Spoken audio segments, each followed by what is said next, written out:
Hello everyone, welcome to Sanmarga classes. 21ನೇ ಪ್ರಶ್ನೆ, ಚುನಾವಣಾ ವ್ಯವಸ್ಥೆ ಎಂಬಂತಹ ಚಾಪ್ಟರ್ ಇಂದ 6 ವಾಕ್ಯಗಳಲ್ಲಿ ಅಥವಾ ಅಂಶಗಳಲ್ಲಿ ಉತ್ತರಿಸಿ ಅಂತ ಕೇಳಿದ್ದಾರೆ. ಭಾರತೀಯ ಚುನಾವಣಾ ಆಯೋಗದ ರಚನೆಯನ್ನ ವಿವರಿಸಿ. ಭಾರತೀಯ ಚುನಾವಣಾ ಆಯೋಗವು ಸಂವಿಧಾನದ 324ನೇ ವಿಧಿಯು ಭಾರತೀಯ ಚುನಾವಣಾ ಆಯೋಗದ ರಚನೆಯ ಕುರಿತು ತಿಳಿಸುತ್ತೆ ಮಕ್ಕಳೇ. 324ರಿಂದ 329ನೇ ವಿಧಿಯು ಚುನಾವಣಾ ಆಯೋಗದ ಬಗ್ಗೆ ತಿಳಿಸುತ್ತೆ. ಅದೇ ರೀತಿ ಚುನಾವಣಾ ಆಯೋಗದ ರಚನೆಯ ಬಗ್ಗೆ 324ನೇ ವಿಧಿಯು ತಿಳಿಸುತ್ತೆ. ಭಾರತ ಚುನಾವಣಾ ಆಯೋಗವು 1950 ಜನವರಿ 25ರಂದು ಸ್ಥಾಪನೆಗೊಂಡಿತು.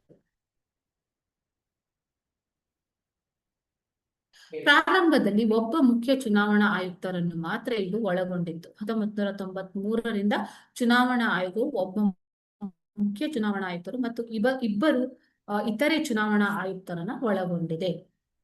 3 ಚುನಾವಣಾ ಆಯುಕ್ತರು ಸಮಾನವಾದ ಅಧಿಕಾರವನ್ನ ಹೊಂದಿರುತ್ತಾರೆ. ಇಲ್ಲಿ ಒಬ್ಬ ಮುಖ್ಯ ಚುನಾವಣಾ ಆಯುಕ್ತ ಮತ್ತು ಇತರೆ ಇಬ್ಬರು ಚುನಾವಣಾ ಆಯುಕ್ತರು ಮೂವರು ಕೂಡ ಸಮಾನವಾದ ಅಧಿಕಾರವನ್ನ ಹೊಂದಿರುತ್ತಾರೆ.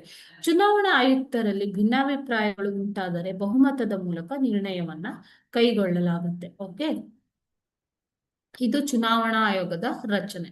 Thank you.